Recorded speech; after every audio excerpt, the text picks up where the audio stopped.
பக்கிரிசாமி, நீங்கள் கிருஷ்ணனின் மாணவர் தானே? ஆமா. கொலை நடந்த அன்று நீங்கள் ஏரிக்கரைக்கு போயிருந்தீர்களா? ஆமா, நானும் என் நண்பன் பாலுவும் சென்றிருந்தோம்.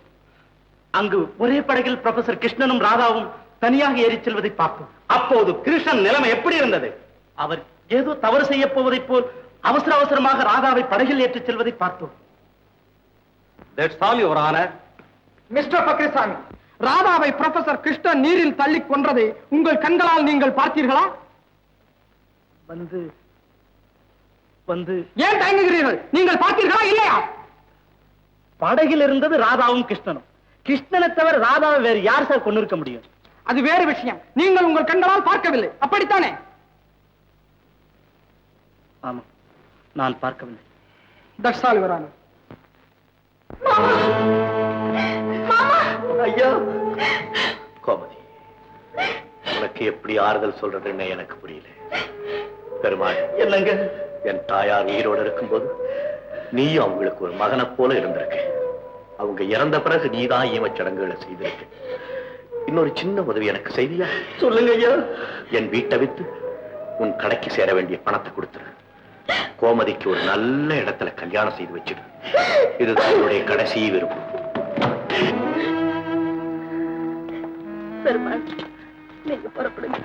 என்னம்மா சொல்றீங்க?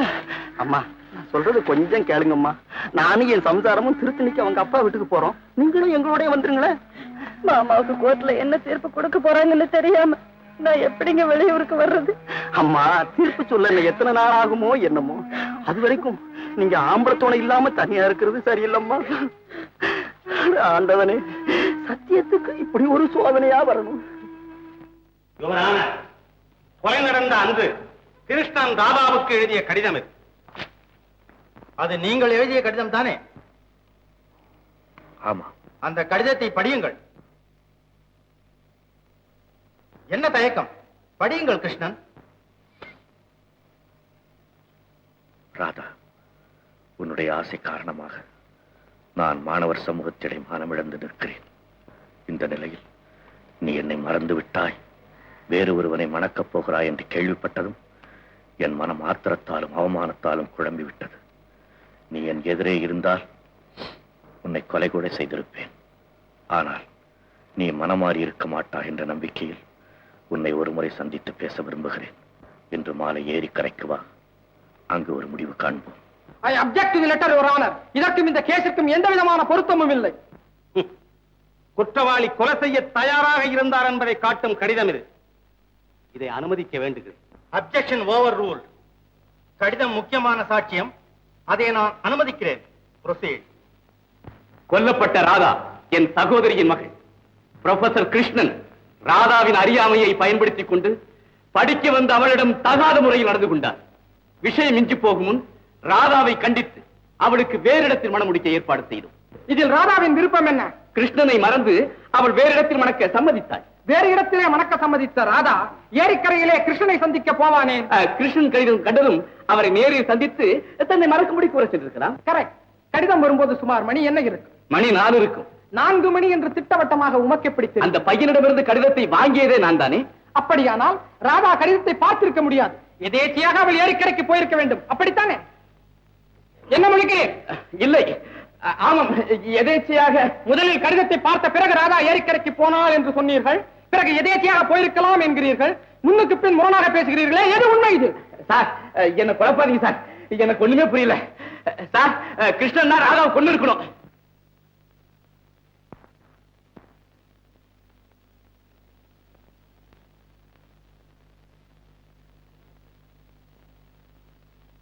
இந்த வழக்கு ஒருதலைப்பட்ட வழக்கு. வழக்கில் குற்றவாளியாக நிற்கும் ப்ரொஃபசர் கிருஷ்ணன் தன்னிடம் படித்த பெண்ணுடன் காதல் தொடர்பு கொண்டிருக்கிறார். அது மட்டுமல்லாமல் கிருஷ்ணன் அந்த பெண்ணை தனியாக படகில் அழைத்து போயிருக்கிறார். அந்த பயணத்தின் முடிவில் பெண் ராதா உயிரோடு திரும்பவில்லை. கிருஷ்ணன் மட்டும்தான் திரும்பி இருக்கிறார். இதுதான் வழக்கு. ஆனால் கிருஷ்ணன் தான் ராதாவை கொலை செய்தார் என்பதற்கு ஐ விட்னஸ், கண்கூடாக பார்த்த சாட்சி யாருமே இல்லை. கொல்லப்பட்ட பிரேதமும் கிடைக்கவில்லை. இந்த நிலையில் பல சந்தேகங்கள் எழுகின்றன. சந்தேகம் ஏற்படும் போது சந்தேகத்தின் பலன் குற்றவாளிக்கே சேர வேண்டும் என்பதுதான் சட்டம். The benefit of the doubt always goes to the accused, and the prosecution has not conclusively proved the case under section 302. ஆகையால் கிருஷ்ணனை நான் விடுதலை செய்கிறேன்.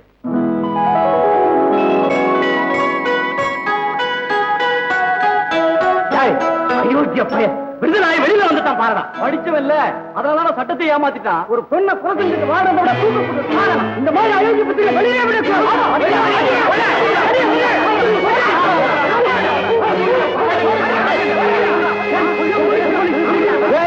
போலீஸா வாங்கடா. டேய் போலீஸ், போலீஸா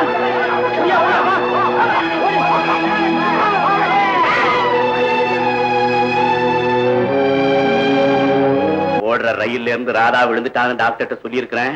நீ உண்மையை சொல்லி நம்ம எல்லாம் காட்டி விட்டுறாத.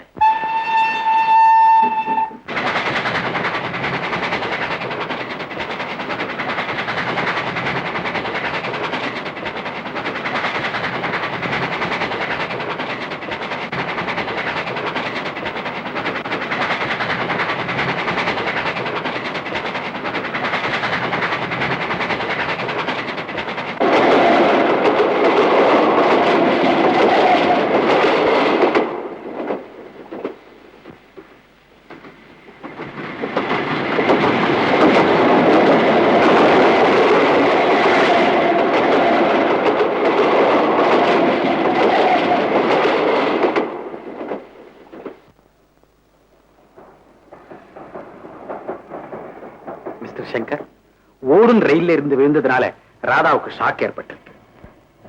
டாக்டர் அப்பப்ப கண்ணை திறந்து பார்க்கறாங்க, திடீர்னு முடிக்கிறாங்க. ஏன் டாக்டர்? இது ஒரு விதமான கேஸ் மிஸ்டர் சங்கர், ரொம்ப பெக்யூலியர்.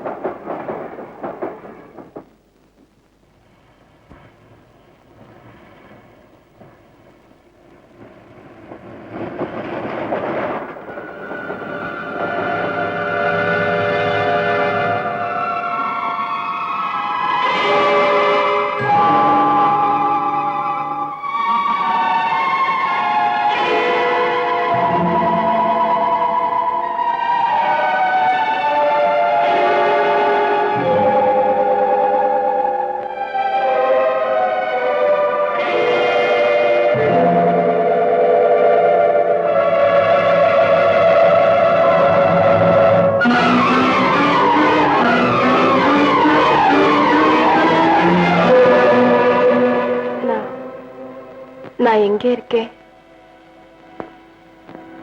நீங்க யாரு? அம்மா, நான் டாக்டர். நீங்க ரயில்ல போயிட்டு இருந்த போது தவறு விழுந்துட்டீங்க. டாக்டரா? ரயிலா? விழுந்துட்டேனா? ஆமா ராதா, ரயில்ல இருந்து விழுந்தாலும் நல்ல வேலை வைக்க பொருள் விழுந்ததால ஒரு காயமும் இல்லாம தப்பிச்சுக்கிட்டமா. என்னம்மா அப்படி முடிக்கிற? என்ன உனக்கு தெரியலையா? உன்னை பெத்த தாயாரே உங்க அம்மா. அம்மாவா?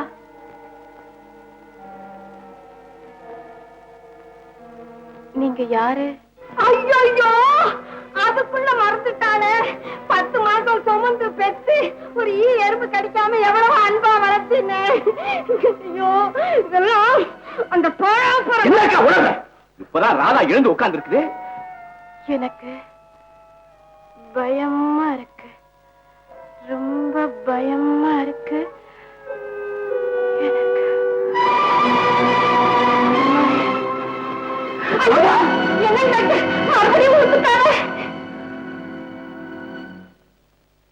ஏற்கனவே அதிர்ச்சினால மனம் குழம்பி போயிருக்காங்க.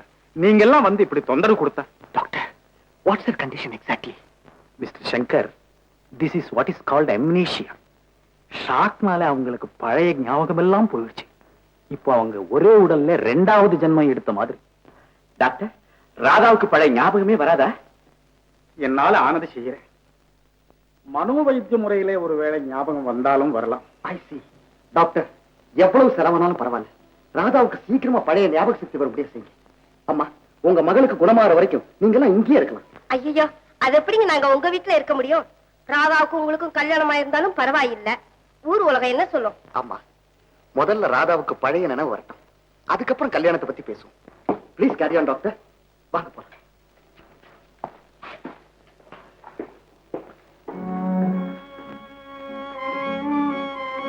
மணி, நீ என்னுடன் வராதே, என்னை விட்டு போய்விடு. போ.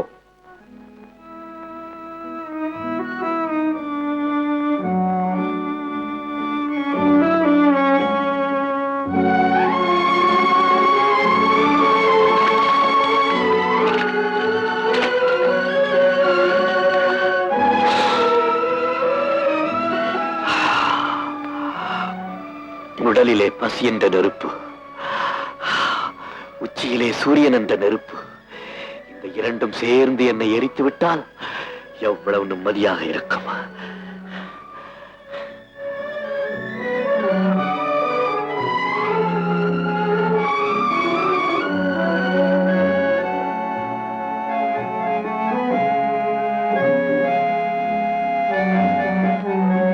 நீ பட்டினியோடு எனக்கு உணவு கொண்டு வந்திருக்கிறாய்.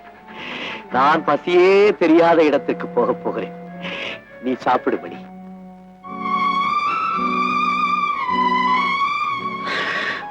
உலகம், உறவு, அந்தஸ்து எல்லாம் என்னை ஒதுக்கிய பிறகு நீ மட்டும் ஏன் என்னை சுற்றி சுற்றி வந்து கொண்டே இருக்கிறாய்? உனக்கு நான் செய்த ஒரு நாள் உதவிக்கு இவ்வளவு நன்றியா? கூடாது மணி, கூடாது. நான் நன்றி இல்லாதவன். என் தாயை துயரத்தில் ஆழ்த்தி கொன்றவன். அவளுக்கு இமக்கடன் கூட செய்யாத பாவி நான். நீயோ நன்றியின் அவதாரம். உன்னை பார்க்க பார்க்க எனக்கு அவமானமாக இருக்கிறது. போயிடு. போ போ மணி, போ போ போ போ.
மணி,